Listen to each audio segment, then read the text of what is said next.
پھر نظریات میں تبدیلی آئے.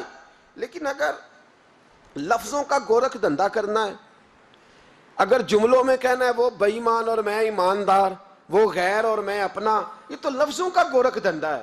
مجھے بتلائیے ایک بندہ صبح سے شام تک اپنی بیوی کو بیٹھ کے کہتا رہے میں تجھے بڑا چاہتا ہوں، میرے ذہن میں تیرے علاوہ کبھی کسی کی سوچ ہی نہیں آئی، اور میرے لیے تو ہی تو ہے، پر صبح سے شام اور شام سے صبح یہی کام کرے، کام کوئی بھی نہ کرے، روٹی لا کے ہی نہ دے، بیچاری بھوکی بیٹھی ہے، اس کو صبح سے شام تک کھانے کو کچھ کہ نہیں میرا دعویٰ ہے پکا سچا تیرا ہوں، کپڑے نہیں میں دے سکتا، وہ نہیں ملیں گے، وہ تیرا بھائی کما کے دے گا. تو بیوی کہے گی میں تیرے دعوے کا کیا کروں، مجھے تو روٹی بھی چاہیے، کھانا بھی چاہیے، بیمار ہوں تو دوائی بھی. یہ کیسا دین ہے؟ اللہ میں تیرا، یا رسول اللہ میں تیرا غلام، نماز پڑھ.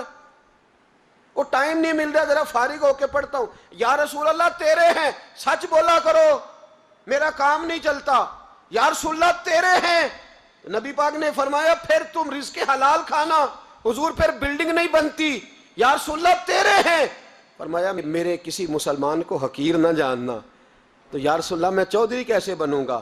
تو پھر تیری یہ ساری باتیں تیرے منہ پہ ماری جائیں گی، اور تجھے کہا جائے گا اگر غلامی کرنی ہے تو اس طرح کر جس طرح ابو بکر صدیق نے کی ہے، اگر کلمہ پڑھنا ہے تو اس طرح پڑھ جس طرح حضرت عمر چھوڑ چھاڑ کے آئے. یہ کیا بات ہوئی؟ لفظوں کا گورکھ دھندا، لفظوں اور جملوں کے ساتھ آئے، دو چار باتیں کی گزر گئے. یہ دھوکہ ہے. یہ دھوکہ تو انسان نہیں برداشت کرتے، رب رسول کی بارگاہ میں کیسے چلے گا؟ انقلاب کا نام دین ہے. اگر تیری سوچ، حضرت حسن بصری رحمت اللہ علیہ درس دیا کرتے تھے، بتایا کرتے تھے کہ سوچ صاف رکھنا، کسی کو حقیر نہ جاننا. تمہیں کیا پتا جو سامنے آ رہا ہے وہ اللہ کا کتنا محبوب ہے. تمہاری سوچ مسلمان ہونی چاہیے. عقل قرباں کن بپیش مصطفیٰ. اپنی عقل ساری نبی کے قدموں پہ جا کے پیش کر دے، چھوڑ دے عقل کے گھوڑے. آپ فرماتے میں دریا کے کنارے جا رہا تھا، خود اپنی بات سچے لوگ تھے نا تو اپنی بات سناتے. کہتے میں دریا کے کنارے جا رہا تھا تو ایک مرد ایک عورت کی گود میں لیٹا ہوا تھا، پاس ایک بوتل بھی پڑی تھی. تو میں دل ہی دل میں کہنے لگا یا اللہ تیرا شکر ہے، نہ میں اس طرح عورتوں کی گود میں لیٹتا ہوں، نہ میں شراب پیتا ہوں. کہتے میں سوچ رہا تھا، دعا مانگ رہا تھا، اچانک طوفان آ گیا. ایک کشتی دریا میں آ رہی تھی، وہ کشتی ڈوب گئی، 5 مسافر گر گئے. وہ آدمی چھلانگ لگا کے اس عورت کی گود سے نکلا اور دریا میں چھلانگ لگائی. 2 دفعہ اس نے غوطہ لگایا، 4 بندے بچا لایا. میں کھڑا دیکھ رہا تھا. مجھے کہنے لگا حضور آپ تو دعا مانگ رہے تھے نا کہ آپ مجھ سے اچھے ہیں، تو مہربانی کر ذرا 5ویں کو آپ بچا لائیں. مہربانی کریں نا، 5ویں کو ذرا بچائیں نا، شفقت فرمائیں. تو خواجہ حسن بصری رحمت اللہ علیہ فرماتے میں نے اس کو کہا کہ بھائی مجھے تو تیرنا نہیں آتا، بچائے گا تو ہی، مہربانی کر بچا لا. کہتے ہیں وہ چھلانگ لگا کے اندر گیا اور 5ویں کو بھی بچا لایا، اور آ کے مجھے کہنے لگا حضور آپ نے ایک زیادتی کی، مجھے حقیر جانا، میں تو آپ سے فیض لینا چاہتا تھا اور آپ نے مجھے بدکار اور شرابی سمجھ لیا. حضرت حسن بصری کہتے ہیں میں بولا نہیں، لیکن اس شخص کا نور بصیرت دیکھو. کہنے لگا حضور جس کی گود میں لیٹا ہوں پوچھ تو لینا تھا میری کیا لگتی ہے، اور بوتل میں پوچھ تو لینا تھا ہے کیا. فرمایا بتا دے. کہنے لگا جس کی گود میں لیٹا ہوں یہ غیر نہیں، یہ میری ماں ہے، اور بوتل میں میں سرکہ لایا ہوں، میری ماں نے میری تربیت کی ہے. میں صبح سے شام تک دریا کے کنارے بیٹھا رہتا ہوں، صبح سے شام تک دریا کے کنارے. جو مسافر اترتا ہے میں نوکری کرتا ہوں، اگر روٹی کی ضرورت ہو تو کھانا دیتا ہوں، سرکہ دیتا ہوں، گھر جانا ہو تو وہ گھوڑا بندھا ہے میں چھوڑ کے آتا ہوں. کاش کبھی آپ سوچ لیتے، غور کرتے، توجہ کرتے. ہم تو 1 منٹ میں بدگمان ہوتے، سوچے ہی مسلمان نہیں. حضرت بشر حافی رحمت اللہ علیہ سے سارا زمانہ پیار کرتا تھا. بغداد کا ایک تاجر کہتا ہے مجھے نہیں بابا اچھا لگتا تھا. ہمارا اپنا ذہن ہے نا، ہم کہتے ہیں میں نے جدھر ساری دنیا جا رہی ہے وہاں نہیں جانا. کہتے ہیں کہ وہ بابا مجھے نہیں اچھا لگتا تھا، حالانکہ سارا بغداد عزت کرتا. کیوں نہیں اچھا لگتا تھا؟ کہتے ہیں اس لیے کہ بابا نہ صرف فرض مسجد میں پڑھتا تھا، باقی نماز گھر جا کے. تو میں کہتا تھا اتنا ولی ہے تو باقی بھی مسجد میں پڑھے. کہتے ایک دن میں نے کہا جسوسی کرنی ہے اس کی، جو کہ اسلام میں منع ہے. کہتے حضرت بشر حافی رحمۃ اللہ علیہ نے جمعے کے فرض پڑھے، فرض پڑھ کے نکل گئے دوڑ کے. فرماتے ہیں میں پیچھے ہو گیا، میں نے کہا میں نے سنتیں چھوڑ دی ہیں پر اس کا پتہ کرنا ہے، سنت نفل بعد میں پڑھوں گا۔ کہتے ہیں حضرت بشر حافظ جلدی سے نا ایک کباب والی دکان پہ گئے، وہاں سے کباب خریدے، اور میں نے کہا بوڑھے کی عمر دیکھو اور اس کے ذائقے دیکھو، اس عمر میں بھی کباب کھائے گا، اوئے ہوئے مولوی کو روٹی نے ستایا تھا اس لیے سنت اور نفل چھوڑ آیا ہے۔ کہتے ہیں تھوڑا سا وہ آگے بڑھے تو نان بھائی کی دکان سے نا نان خریدے، میں نے کہا دیکھو یار دیکھو اس کے ذائقے، گرم نان کھائے گا، بہت سارے لوگ بغداد میں رات کی روٹی کھاتے پر یہ گرم کھاتا ہے۔ کہتے ہیں حضرت وہ نان اور کباب لے کے نا جنگل کی طرف مڑے تو میرے دل میں خیال آیا یار بڑا ہی اس آدمی کا عجیب ذہن ہے، یہ اب سبزے پہ بیٹھ کے یہاں موج کرے گا، کھائے پیے گا، اور سنت نفل چھوڑ دی، اللہ ہزاروں مرید ہیں۔ کہتے ہیں حضرت جنگل میں داخل ہوئے، تھوڑا سا سفر کیا تو کچی آبادی آ گئی، کچی آبادی، ایک کچے مکان کی ٹوٹا ہوا دروازہ، باہر سے کنڈی لگی، بغداد کے ننگے پاؤں چلنے والے ہزاروں مریدوں کے اس پیر نے کنڈی کھولی، اندر گئے، ایک فالج زدہ بابا جی بیٹھے۔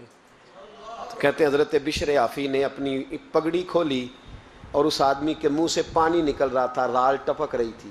کہتے ہیں پہلے اپنی پگڑی سے منہ صاف کیا، پھر پیالے سے پانی ڈال کے منہ دھویا، پھر حضرت اس کے ٹانگوں پہ کپڑا ڈال کے روٹی کا لقمہ توڑ کے اس کے منہ میں ڈال کے کہنے لگے بابا ناراض نہ ہونا، جمعے والے دن مجھے دیر ہو جاتی ہے، ابھی تو میں نے سنت اور نفل بھی پڑھنے ہیں، ناراض نہ ہونا مجھے دیر ہو جاتی ہے۔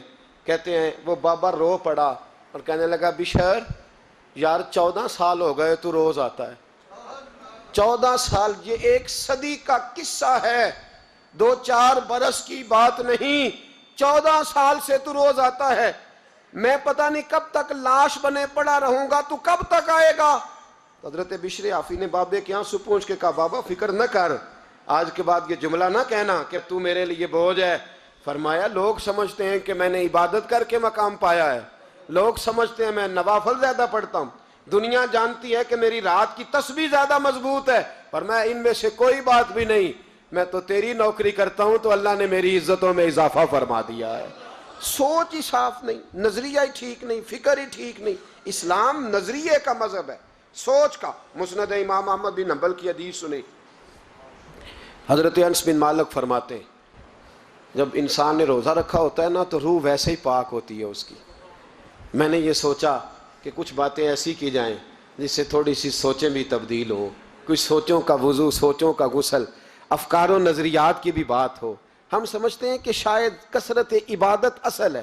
اقبال کہتے ہیں یہ ذکر نیم شبی، یہ مراقبے، یہ سرور، تیری خودی کے اگر نگہباں نہیں تو پھر کچھ بھی نہیں، تیری خودی کے اگر، اور پھر عام چیز نہیں کہا یہ ذکر نیم شبی، سویرے شہری کا ذکر، یہ مراقبہ، یہ جو تو گھنٹوں اللہ کی یاد میں بیٹھا رہتا ہے، یہ سرور، کہتے ہیں بے کیف عبادت نہیں، سرور والی، یہ ذکر نیم شبی، یہ مراقبے، یہ سرور، تیری خودی کے اگر نگہباں نہیں، اگر تیرے نظریے کو نہیں بدل سکے، تیری سوچ نہیں بدل سکے، تیرا ایمان مضبوط نہیں کر سکے، تیری خودی کے اگر نگہباں نہیں تو پھر کچھ بھی نہیں۔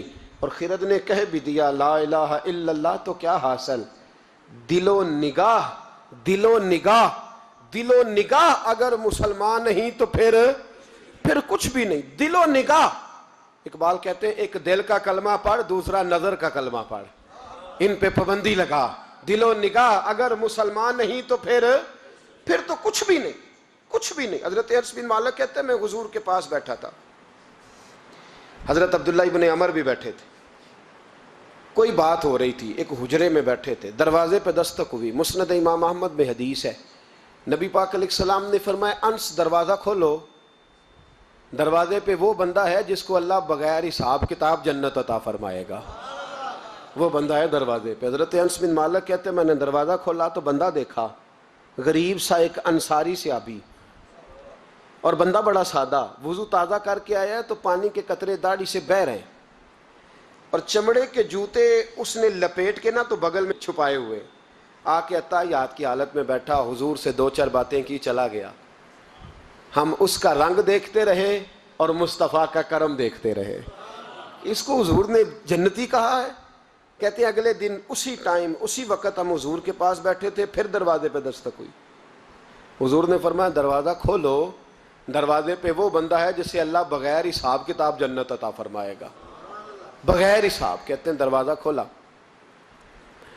اور جیسے ہی میری نظر پڑی، بندہ بھی وہی ہے جو کل آیا تھا اور انداز بھی وہی ہے جو کل تھا، اسی طرح پانی کے قطرے، اسی طرح جوتے بغل میں. السلام علیکم، کل حضور فلاں بات کی تفصیل پوچھنی مجھ سے رہ گئی تھی، غلطی ہوگی، دوبارہ آیا ہو. اس نے اپنی گفتگو کی، چند جملوں میں بات سمیٹی، چلا گیا. فرماتے ہیں اتفاق کی بات کہ دن تیسرا، بندے بھی ہم دونوں، میں اور عبداللہ ابن عمر. حضرت انس بن مالک کہتے ہیں دونوں بیٹھے تھے، سیم ٹائم سیم ڈے.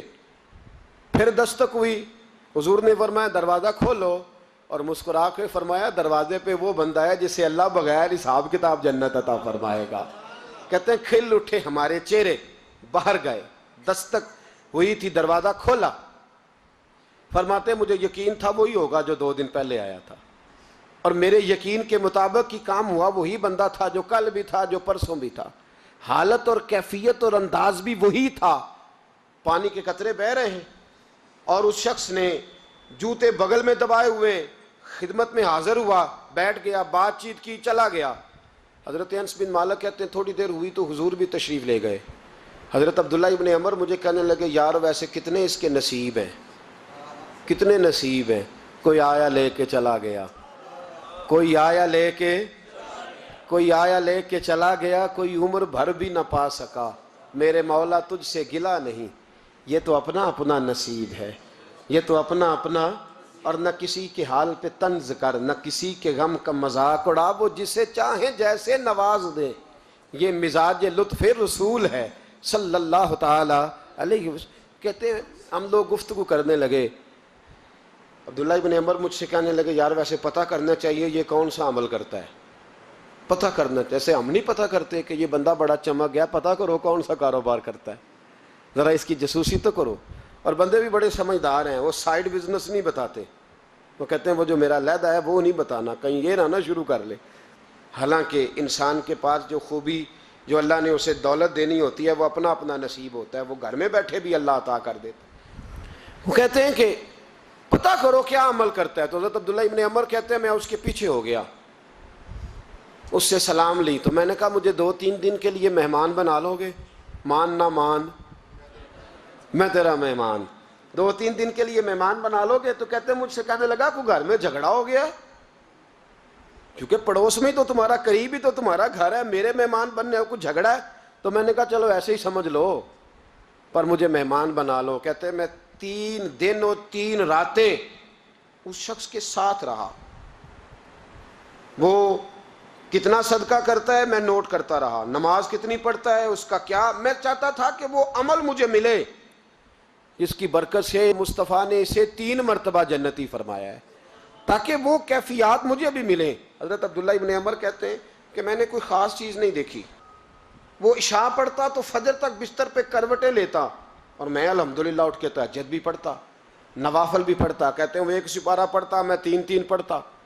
فرماتے ہیں اس نے 3 دنوں میں کھجور بھی صدقہ نہیں دیے کہ کھجور بھی، اور میں نے بڑے بڑے غریبوں کی مدد کی. میں کہنے لگا کہ عمل تو میرا زیادہ ہے اس سے، پھر خوبی کیا ہے؟ خاص توجہ کرنا. اسلام اور دین کا جو فکری اساس ہمیں صحابہ نے دی. حضرت عبداللہ ابن عمر کہتے ہیں میں نے تیسرے دن اسے کہا بھائی اللہ تیرا بھلا کرے، تو نے بڑی خدمت کی، میں نے جانا ہے میرا کوئی جھگڑا نہیں ہوا تھا، میں تو بس تیرا عمل دیکھنے آیا تھا کہ تو عمل کیا کرتا ہے. تو وہ صحابی کہتے ہیں مجھے کہنے لگے یار تو میرا عمل دیکھنے آیا تھا، مجھے بتا تو صحیح کیا نے، اور کیوں دیکھنے آیا میرا عمل، تجھے کیا ضرورت پڑی میری جاسوسی کی. تو کہتے ہیں مجھ سے جب اس نے سوال کیا تو میں نے اس کو کہا بھائی تو 3 دن آیا ہے نا، ہم بیٹھے ہوئے تھے. کہا ہاں میں آتا رہا ہوں. کہا 3 دن نبی پاک نے فرمایا اللہ تجھے بغیر حساب کتاب جنت عطا فرمائے گا. تو میں چاہتا تھا کہ میں ذرا جاسوسی کروں، ذرا دیکھوں، کھوج لگاؤں کون سا ایسا عمل ہے. آپ بھی ذرا دھیان دیجئے گا کون سا ایسا عمل ہے.